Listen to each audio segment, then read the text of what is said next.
Hello, friends, everybody. Welcome back to Rewatchers Council here. Fear itself. Myself, your old pal Snark. Joining me. Speaking of old pals, first off, we got council member and all around good guy. Mark, how you Good. Yeah. doing? Very good. And of course, joining us and well prepared, Adelia Chamberlain with us today. Adelia, how are you? Yeah, not so well prepared today. I didn't sleep last night and then took an accidental nap this afternoon when I went to watch the Buffy episode. So I haven't rewatched this. I've seen You the didn't fall episode asleep before while though. watching it, did you? No, I fell asleep while I was setting it up to I like watch. I like the term accidental nap. It was. I like that. I wish I could have accidental naps. All right. Well, we'll get into the meat of this here right now. Original air date, guys, October 26th, 1999. Let's see. It's written by David Fury. The last one he wrote was Choices. If you remember, not many choices were made in that one, actually. It was kind of choice free. And very Misleading strange title. title. Misleading. By Tucker Gates. Now, this is the only episode he'll direct for Buffy, and he's going to go on and direct one episode of Angel as well, but he directs all kinds of things throughout his career, starting with even before he directed there was a show called Parker Lewis Can't Lose. Remember that? I remember that in The Simpsons used to be back in those first seasons there. 21 Jump Street was another one. Oh, gosh. But then after that, he's directed like 4 episodes of The Office, Brooklyn Nine-Nine, CSI, of course, all those kind of shows. And he was the executive producer on Bates Motel and The Terminal List, which is that Prime Video one that had Star-Lord on it. Andy from, yeah. I can tell by that reaction, you watched as many episodes as I did. So there you go. Which is none. Exactly. I watched 0. Now, the number one movie. Now, this one, I've made fun and stuff like that, but I honestly had no idea it was a movie. Called The Best Man. And it was Regina Hall's debut film. Okay. It was directed by Spike Lee's cousin Malcolm. Okay. There you go. That's all I got on it. Okay. Yeah, very good. It was the number one movie, though, so congratulations to them. They've had now more number one movies than I've had in America. I mean, sure. No, shocking. It's really not. You know what's shocking? It's the number one song. The number one song this week remains the number one song throughout the year in America. Into the first week of 2000, you spent Y2K listening to this on the radio every week, every day, every hour. You probably heard it a couple times when it first came out. Smooth by Santana. Yep. It was a huge song. Huge. Yeah. Yes. Huge. I never understood why. I can tell you this right now. I never. Word for word. You know, kidding. Yeah, I never got it. I didn't, disparage anybody who really liked it or anything like that. I just didn't understand why it was so popular. Number one song in the UK, Genie in a Bottle. I almost said Gina in a Bottle. Gina in a Bottle would have been a different song. I like that. Yeah, it would have been good for Brooklyn Nine-Nine, maybe one of her dance troops or whatever, Gina. Mm-hmm. But Genie in a Bottle was number one this week by Christina During the Aguilera. Aguilera era. Yeah, in the Aguilera. There you go. The start of it. Yeah, this is what kicks it off. Number one song in Canada, still number 5. We were supposed to change it to our national anthem. Oh, Canada. I mean, I doubt that. But well, listen, it was a party time in Canada. It's 99. Now, he stops a Halloween party at a campus frat house, takes a frightening turn with the sudden appearance of blood-sucking bats. All right. Zombies and a demon that plays on everyone's innermost fears. It sounds like most frat parties. Sure, yeah, it does. This episode is in no way associated with Halloween. No, blood sucking bats though. I don't know about that. Anyways, Yeah. there's bats. To be fair, this time it's Halloween once again. So I thought this was the last Halloween. I think this is the last proper Halloween episode. I think there's an season 6 or season 7. I can't. I think probably season 6 with Dawn sneaking out of the house, and I think that's based on Halloween. But her date and her friends date are vampires, if I remember right. Anyways, now everyone's carving up pumpkins over at Xander's palatial basement suite. He's a little down on his pumpkin, and everyone's saying, it kind of looks weird and stuff like that. I thought it looked fine. It was a pretty good looking pumpkin, if you ask me. It looks better than mine. I'm terrible at it. I'm terrible at it too. Yeah. I don't mind eating the pumpkin seeds. I'll eat the pumpkin seeds, but I don't want to actually get in there. And plus, I don't like the goop in the pumpkin either, so I don't get it. Now, Xander's decided he was going to rent a movie to scare everybody, but instead of getting Phantasm, he rents Fantasia. Nice. So there was a... Hey, I mean, that night on Bull Mountain scene is scary. Yeah, I mean, think... sure. Oz, I think it's Oz that says that he doesn't know if it's from all the things that he's seen, but hippos and tutus just doesn't do it the same way that it used to. Now, when he said that, Fantasia instead of Phantasm, there was a show on in Canada, SCTV, and they had this guy, Count Floyd, who was supposed to be like the scary movie guy or whatever, and he would all his movies he thought were going to be so scary, but they never were. This kind of reminded me of that, like 3D House of Stewardesses and stuff like that. Now, the idea of going to a haunted frat house's party. I wasn't going to say haunted. It's not haunted in their eyes yet. But spoiler alert, it might be. It gets brought up by Oz and informs that these guys go all out on their frat house Halloween party. Xander feels a little done by because he was the only one who didn't already know about this party. He pretends he doesn't care about it, of course, until Willow says that he can come. Then all of a sudden it's like, oh, sure, yeah.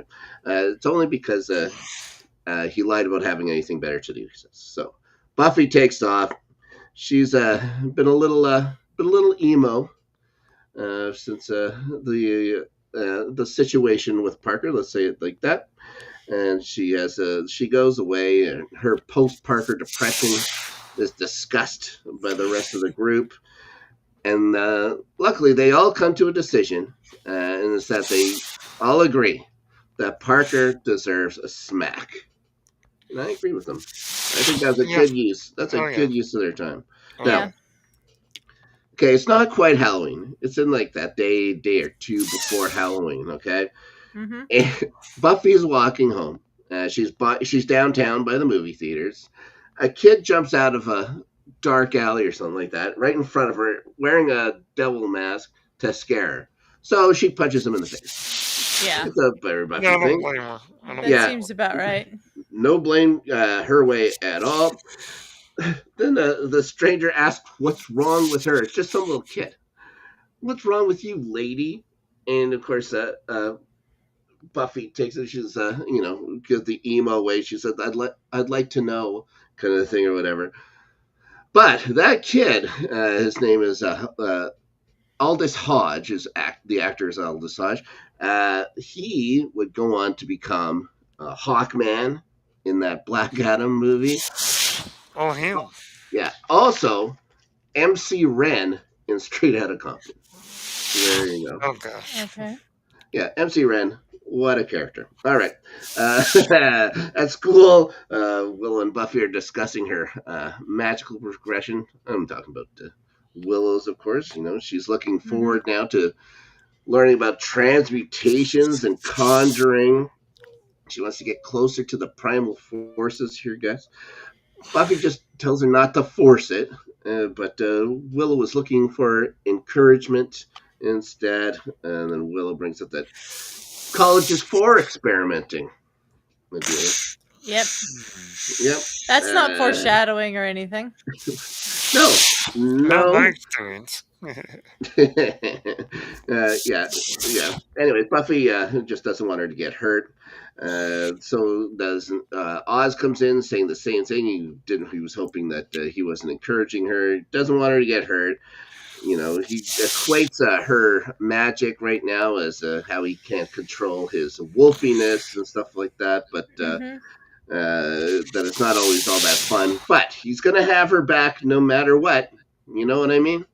This is something that's also foreshadowy as well, as we know. So Buffy sees Parker again, of course, and takes off. She tells Willow that she's going to take a holiday from dealing. You know, so Willow brings up that she might meet someone at the frat party. Again, Willow's always trying to set up Buffy when she's single. Even if she's single for 45 minutes, Willow knows the guy. You know what I mean? Of course she does. Buffy, of course, not down with this at all. She says she's going to go patrolling, even though we all know, guys, that monsters stay home on Halloween. It's just not a thing that they like to do. I guess they just don't like it. Yes. Yep. But Buffy tries to say that this is what Giles would want. So cut to Giles' place. She's going to go pay him a visit here, guys. Oh, boy. Yeah. And he answers the door wearing a poncho and sombrero and... With tassels. With tassels. Complete with tassels. The biggest bowl of candy I've ever seen in my entire life. This has become a famous action figure in the line or whatever from the book of the Vampire Slayer. Yeah. Now that Watcher Giles is gone, the Citizen Giles is starting to get into the whole spirit of Halloween. I mean, good for him. Yeah, he's fine. You know, he's a man of leisure, if you know what I mean, Brennan. And now he also has a dancing crocodile or a Frankenstein that's just hanging up there. Talk about even more foreshadowing, but we're going to get to that. If you know, you know. Then he tells her there's very little chance of supernatural activity tonight, like he always does every Halloween. I don't think he ever gets it right. But no, he never gets it right. No, he's always wrong. We go to the frat house, and it's getting decked out from the party. We're going to meet a couple of the guys here. Of course, there's always the one frat guy who's just interested in girls, and that guy is Josh. He's played by an actor named Mark Rose. He informs us the only holiday not about getting laid is Arbor Day. Arbor Day, guys. Yeah. I mean, trees aren't very romantic. So. Well, I mean, they can be in certain settings. There's not in the Buffy universe. I heard there's tree huggers. If you know what I mean, that sounds romantic. Yeah, that's true. Yep, that's right. So there's a more, I guess, mature one here as well. His name's Edward. He's played by Walter Jones. Yeah, I recognized him. I thought you might. I had no idea until I looked him up a little bit. He's most known, Adelia, for originating the role of the Black Ranger in Mighty Morphin Power Rangers. There you go. Yep. So he was out looking for something else to make the thing a little bit spooky. He found a book, and in it he found a symbol, and they're going to paint that symbol for some reason on the floor. Sure. That's never a good idea in this universe. I keep thinking this thing is the attic, but it gets called the coat room. I'm just going to keep referring to it as the attic because I thought it was upstairs. That's a pretty big coat room, and plus there's no hangers anywhere in there. You know what I mean? Mm-hmm. So now we get out of there, and also, by the way, if you ever pick up a book in Sunnydale, don't paint anything in it on the floor. I think that just goes as a general rule. That needs to be a rule. Those books are publicly available. Ridiculous. Yeah. Plus, come on, you gotta clean that up. Awful. Now, Anya's gonna come over to Xander's place unannounced yet again. Gonna give him crap for not calling, but Xander's actually happy to see her, which is nice. it's their 1 week anniversary. Mhm. You know what I Oh, mean? okay. Yeah. So she wants to go do Her, something her with them. choice of words is very interesting. Yes. Yes. Yep. It's like, okay, Anya, too much. Yeah. Okay. Come on. Now. So she wants to go do something with. He tells her that he's meeting up with the other Scoobs at a Halloween party. She doesn't understand why he hangs out with them, considering he doesn't have much in common with them. You know, they all have school. They all have Well, school one and thing to say live about by Anya, themselves. she's honest at least. She is direct. Yeah, for sure. Anyways, then he then invites her to go with him to the party. Then they have a little talk back and forth, and they seem to agree now that they're actually dating, Adelia, which isn't that nice of them? It's a nice step forward. Yes, well, I think they're actually kind of doing everything kind of backwards. It Yeah, seems, they're but doing it that's fine. backwards, but That's fine. as far You as know, labeling things, it's it's a nice step forward. 1999. All right, it's Yeah. already in the future. So he tells her that she's going to need a scary costume, though, Oh, yes. and through her experience, she should be able to figure out one to wear. All right. Now we see Buffy asking Professor Walsh. Now Buffy again Oh, boy. is super down on herself and stuff like that again, and we get more mopey Buffy. She asks Professor Walsh for the day's assignments she missed because she missed class. Gets an absolute dressing down from her about accountability instead, and a warning not to miss another class that she's out. Riley, I guess, feels bad for her. He gives her the assignments and an honest progress report about, she's not participating and stuff like that. He asks us if she's having too much fun or not enough, and she says both. I don't know if that's true. You know what I mean? I don't think that's referring to the class. Yes. No. He was not referring to the class when he talked about it either. He was talking about all the other things he can do at school. He gives her the assignment, tells her that the professor is worth her time.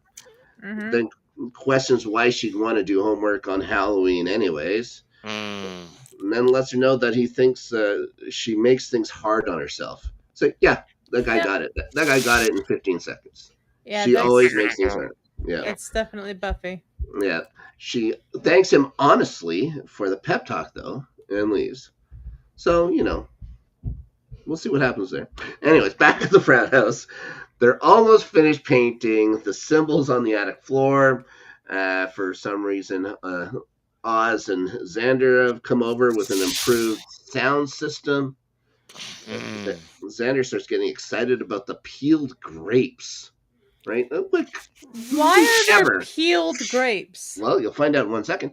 But have you ever been excited to have a peel? You thought it was just a classy move that they made to get rid of the skin of a grape from their guests. No, because you peel grapes so that you can blindfold girls and make them think they're eyeballs because they really love it. According to Josh.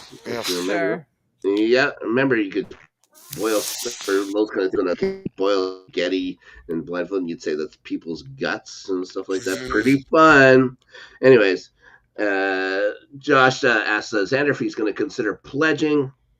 Oz informs him that Xander here is a civilian. Well, there's a Mon Canadien ami, Ryan Christensen. Ryan. How's it going, Comment ça va, monsieur?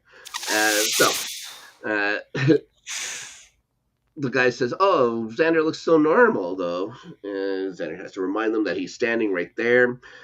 Oz thinks that a speaker is crackling here, guys. So he's gonna go and trim. He's gonna go trim the wire with a knife first. If the speaker's crackling, it's probably not it wouldn't be the speaker. It'd be the actual amp. There'd be something short in the amp. Yeah. Not the wire. Anyways, he should have known that. But while he's doing it, 2 seconds later, he's cut himself. Of course. And like any smart guy would do, I cut myself. He starts shaking his hand. Of course. But they've already painted on the floor, and so it's not like these guys really care about cleanliness or anything like that. Little did he know, though, or the rest of the guys, including the guy who was still on the ground painting this thing, that when he dropped a couple little things of blood on it, the symbol awoke. And there was a little toy spider just on the edge of it. And unfortunately, now that spider has come to life, which is not probably not great. We get to check in with Joyce Summers here, who's I don't know, it was like she's helping to re-sew a little Red Riding Hood costume for Buffy. I guess she used to wear it when she was trick or treating, guys, at 12 or 13 years old. How does she fit in it? It still Well, fits she's taking it out. That's what she's. I'm not good with the lingo or anything, but yeah, she was taking it out for her. Hasn't gotten any taller. Well, that's true. Yeah, Sarah Michelle Gellar, not a large lady, but No.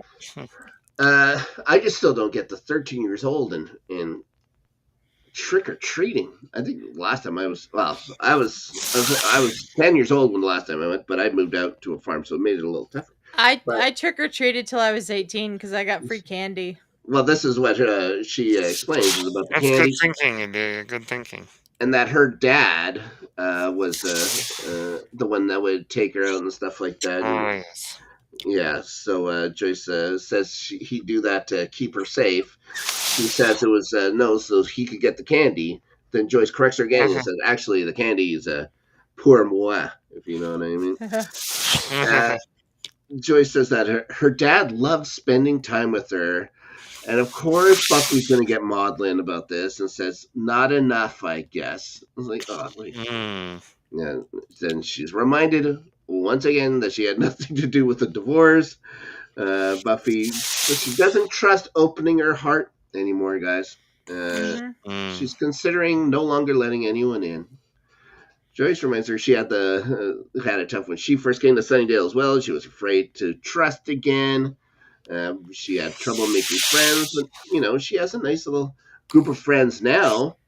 And she just says there was just that one unfortunate incident where her first boyfriend was a murderous robot.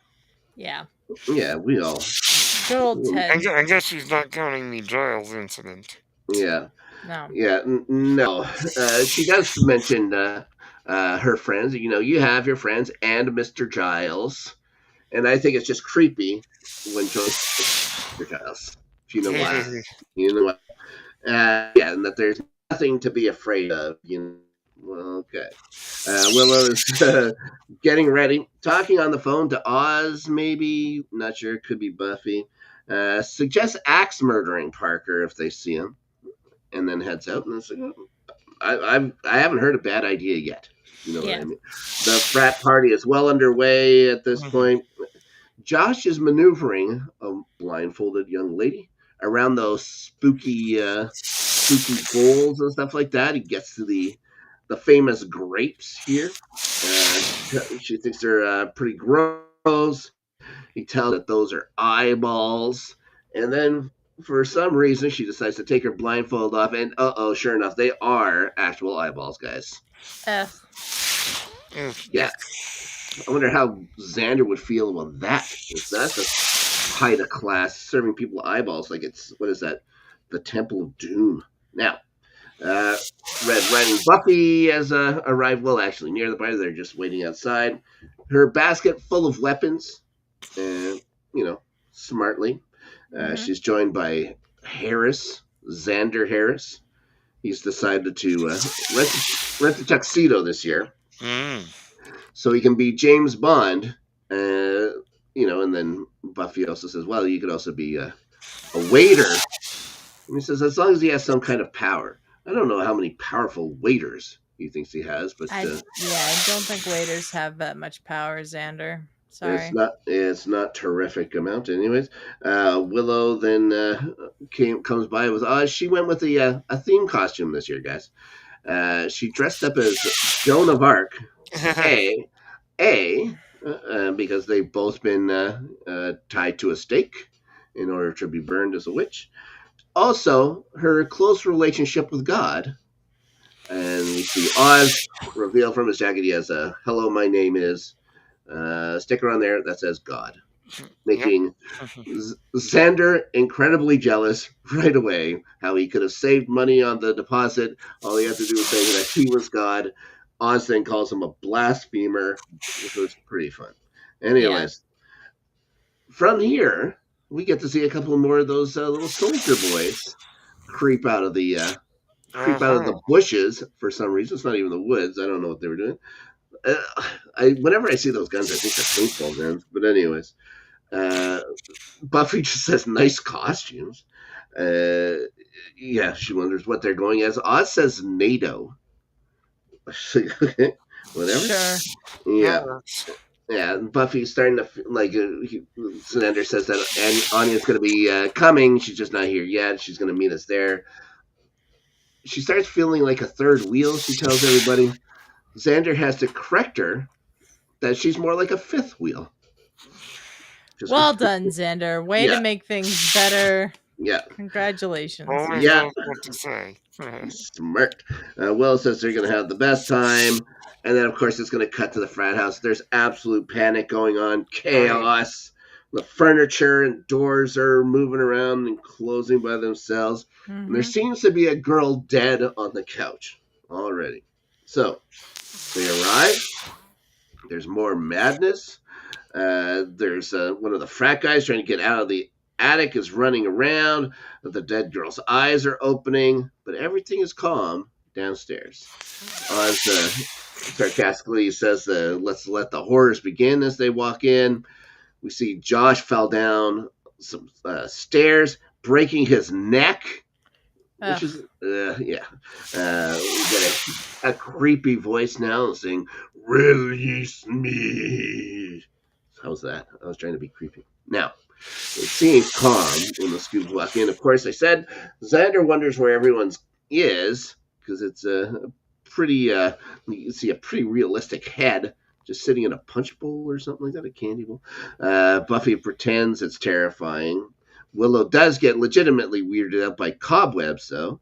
Xander almost gets slashed by a knife-wielding skeleton that Josh had set up earlier for some reason. It looks like it comes down pretty good. Then Oz notices Willow has a live tarantula on her shoulder, which legitimately gets her out. I don't know if you guys have ever had a tarantula on you. Nope. It's a weird feeling. My biology teacher in high school used to do that. Put those things on. He put one on my friend Shauna's head one day in class. That was not great. That was not great at all. Anyways, she claims that the tarantula on her shoulder isn't sanitary, which is, I don't know. I don't know if sanitary would be the word. Anyways, Buffy's looking for the actual party. Oz gets confused because they aren't where they should be. Buffy finds actual human blood just in a big spot on the carpet here. Then they hear some squeaking. They look up, and the ceiling is littered with bats, which then I said cartoonishly come at them because it literally looks like they were all drawn. And they're just going, oh. I don't know if you guys have ever been around bats going over you and stuff like really, that. No. It's weird. And that sound is something you just don't forget. Anyways, Oz finds one of the bats on the ground, picks it up. It's just a rubber bat. So this is something simple. This Xander tells him it may be just a neat trick. Then the release me voice starts going again. Xander says, okay, this might not be a trick. Anya finally arrives in her terrifying costume, guys, of a bunny. She's dressed up as a mummy.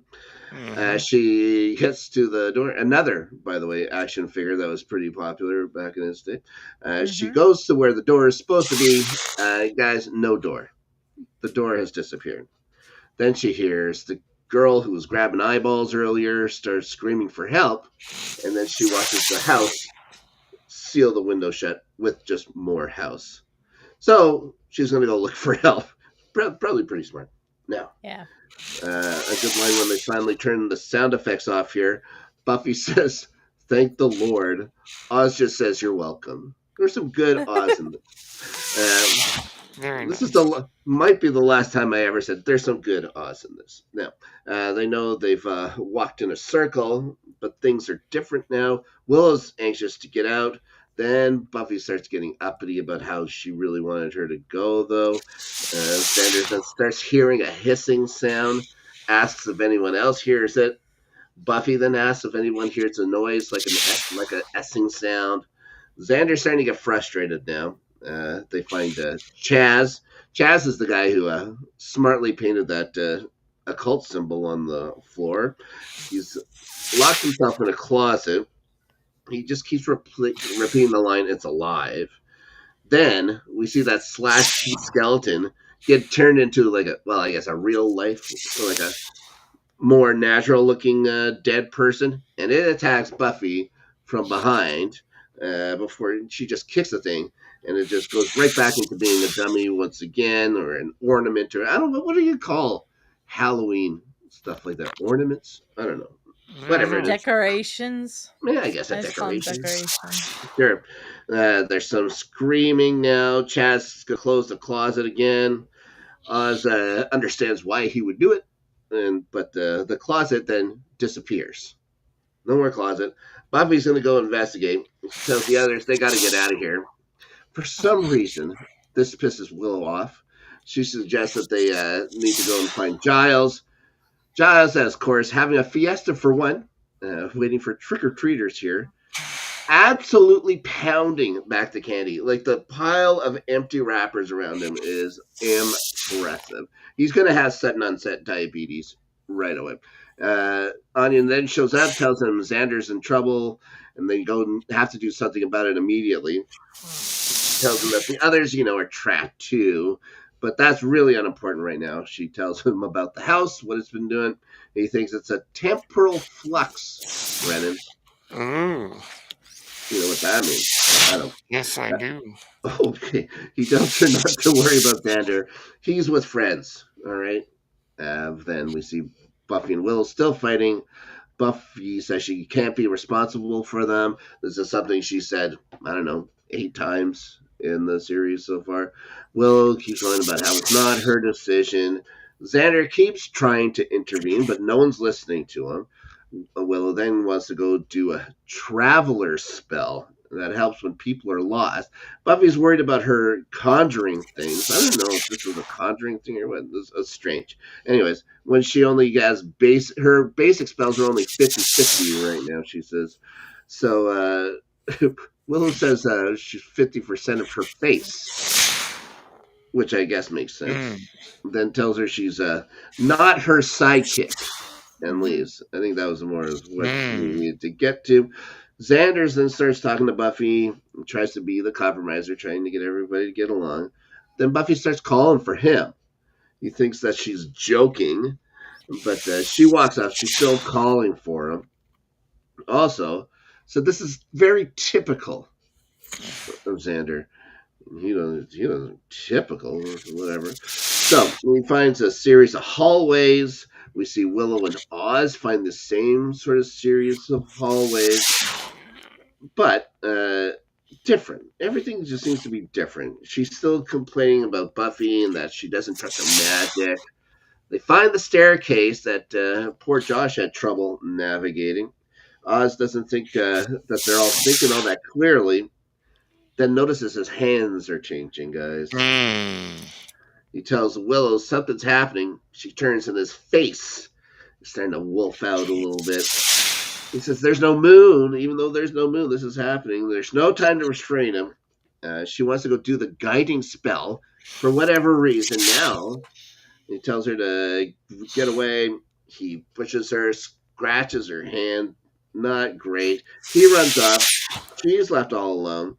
Xander then sees himself in the mirror. He's relieved or whatever. This isn't a Willow thing where he's a ghost. And then he sees that severed head behind him, saying that he can see him too, which was pretty creepy. Yep. Considering that blood starts running out of its eyes as soon as he says it, so that's not good. Nasty. 3/4 Wolfie Oz now, just rocking himself back and forth, repeating that he's not going to change. Buffy's wandering around. Willow casts the guide spell successfully. She's pretty happy with herself. She says to lead her to Oz here, then changes her mind several times. Every time she changes her mind, another one, then another one, then another one, until of course it becomes a swarm that all attack her like locusts. Now, Buffy starts hearing her scream for help, so she busts down a door. It falls into I don't know if this is just like the basement, a pit like the basement with no stairs. I guess maybe it's not really a pit. And the voice telling her she's all alone. This poor broken neck Josh is telling her how everyone will always run away from her. So we get it. It's like all their fears or whatever. All their fears kind of still be the same if you look at it, though. Yeah, it's true. Everyone's afraid of just being alone. For these three, anyways, Oz is just afraid of what he is, it seems. Yeah. But everyone else seems to be afraid just of being alone. So he's in, Josh is saying that everyone's going to run away from Buffy. Of course, I think we've always seen that it's been the other way around. It's been the other way around. And then he says, well, you're not alone now. And here comes some zombies start grabbing her from out of the ground. Yeah, dead bodies rising up here. Then Giles finally arrives and he tells Anya that they're going to need to create a door. And for some reason, and luckily so, he's grabbed himself a chainsaw. And yes, very well. He's thinking ahead. Guys. Very useful thing for a man who lives in an apartment to have. Yes, from England. So Buffy breaks free. There's a small opening in the wall. Goes through it, and she ends up in the attic. She sees some students cowering in there. Then she sees Oz. Then she sees Willow. Both seem to be fine now. Xander's in a spot where he's calling them jerks for not wanting his opinion since he didn't go to college. Of course, now they can hear him. Oz sums it up by saying the house seems to want to have them separated just to scare them.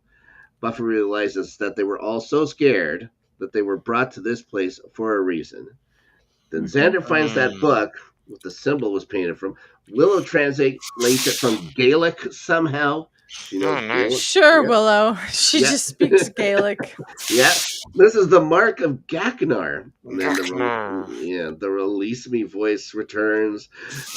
Gaknar is trying to manifest itself here, guys, which isn't great.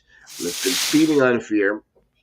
Buffy just wants everybody to get out, but the door is open by a chainsaw-wielding maniac. It's just Giles again. He says they can't let him manifest. We get it. Buffy wants to know if she can fight it if he does. So he shows him a drawing of Gaknar he has or whatever. It's a pretty menacing-looking dude. This is great or whatever. Giles finds a way really quickly, though, like how you stop Gaknar from manifesting. It's pretty easy. He starts reading aloud that by destroying the mark of Gaknar, and then Buffy just goes at it, punches the thing, destroys it. He said, of course, not stop Gaknar manifesting. In fact, it will speed up the manifesting process. Maybe he should have read the sentence first before speaking out loud. You know what I mean? Mm-hmm. So, oh boy, here we go. Some lights start going out. There's an ominous sounding thing coming from the pit. It's getting bright. Everyone's gathering around. Here's a painful screaming. His horrible face can be seen now. He looks up to the Scoobies towering over him, guys. He's the size of an action figure.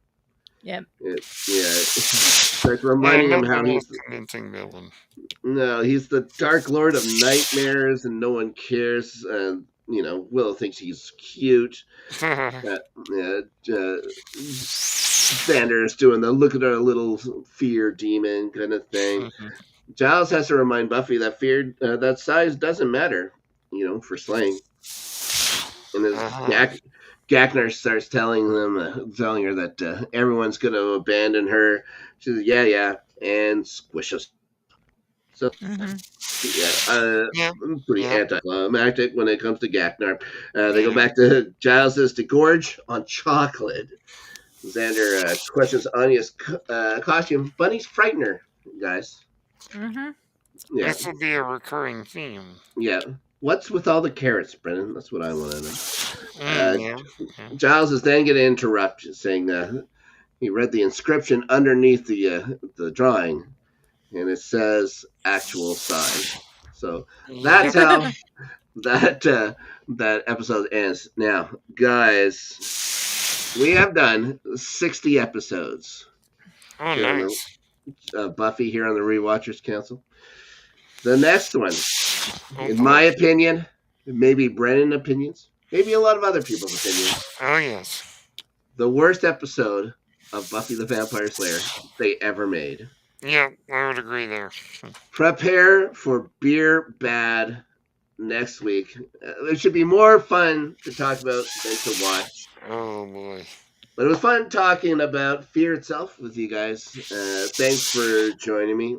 Brennan, can you please let anyone watching at home or abroad where you're up to on the good old internet? I can find me on Blue Sky at Brendan Martin at bluesky.social. And on YouTube, Apple, and Spotify at Page Turners they were not. Awesome. Thanks again, buddy. Adelia, I know it's one of your favorite episodes you watched today. No. How about you? I know you've got some things you're up to in the next couple of weeks and might not be around, but when you are around, what are you up to here on the Let's Get Ready Network? Well, you'll find me on the Angel Review tomorrow, Mhm. 3 p.m. Pacific, here on this channel. You might find me on the Incredible Hulk review that we're doing for the Marvel Rewatch series on Saturday at 3 p.m. Pacific. I think we're recording that tomorrow, so that should work out for me. And then starting 11 Tuesday, 5 p.m. Pacific. I'm not happy about soccer at the moment, so we'll see how that goes.